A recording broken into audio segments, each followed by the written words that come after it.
All right, today we're talking about one single investment, an investment that could literally make or break India's dream of becoming a global economic superpower.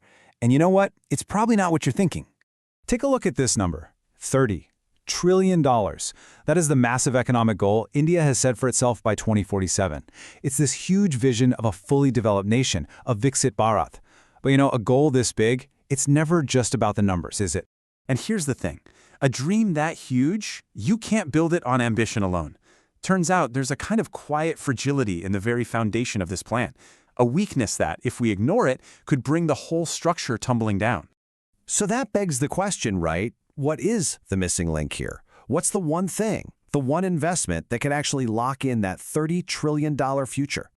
Okay, so first up, let's dig into why the current strategy, which on the surface looks pretty solid, might actually be built on much more fragile ground than we think.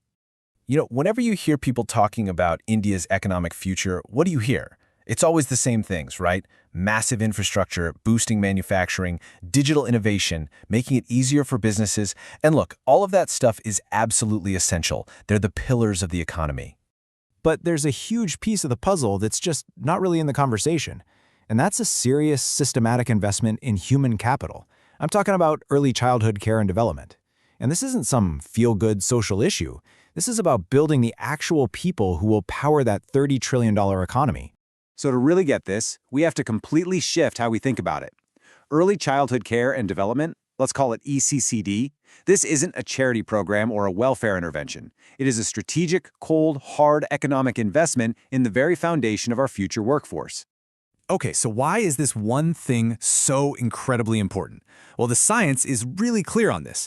It all comes down to a very specific and very finite window of opportunity.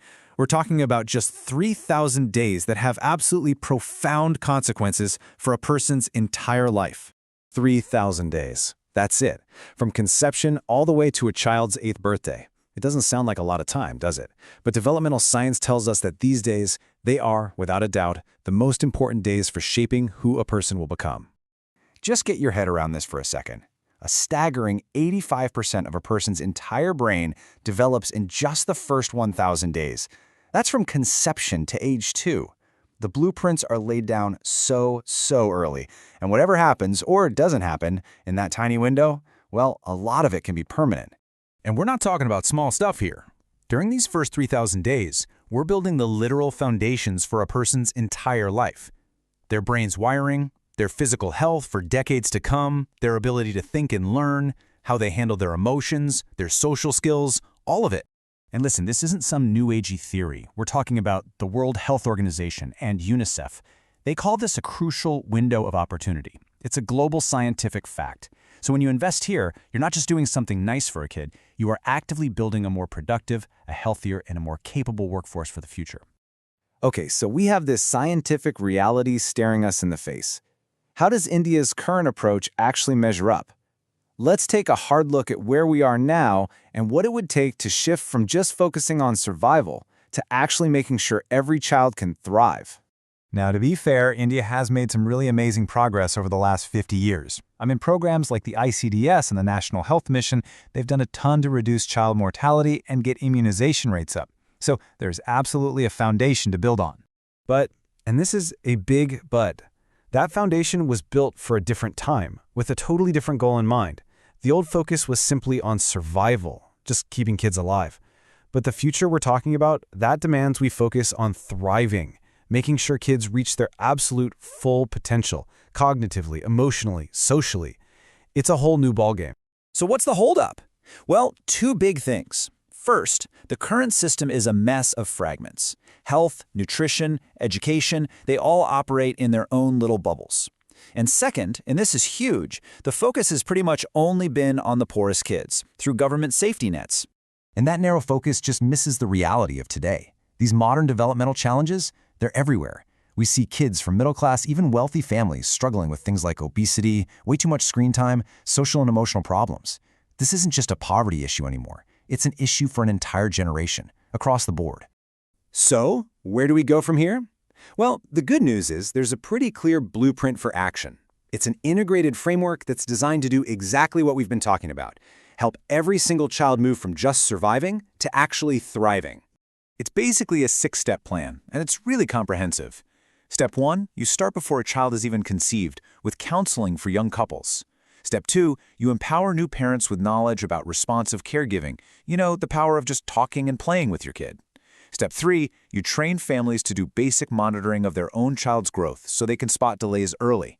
Step 4 is a big one. Invest in high-quality care for kids between 2 and 5. Step 5, this is critical. You have to integrate all the systems. No more silos for health, education, and nutrition. And finally, Step 6, you make this a huge social conversation that goes way beyond the doctor's office and into every home and community. Now, a really central part of this whole plan is changing what we think of as a school. They can't just be about academics anymore. They need to become these integrated hubs for learning, yes, but also for health and nutrition. I mean, schools are the one institution that pretty much everyone accepts, so they're perfectly placed to be the center of all this. And that brings us to the final, and maybe most important point. For any of this to actually work, it can't just be another government policy. It has to become something much bigger. It has to become a mission for the entire society.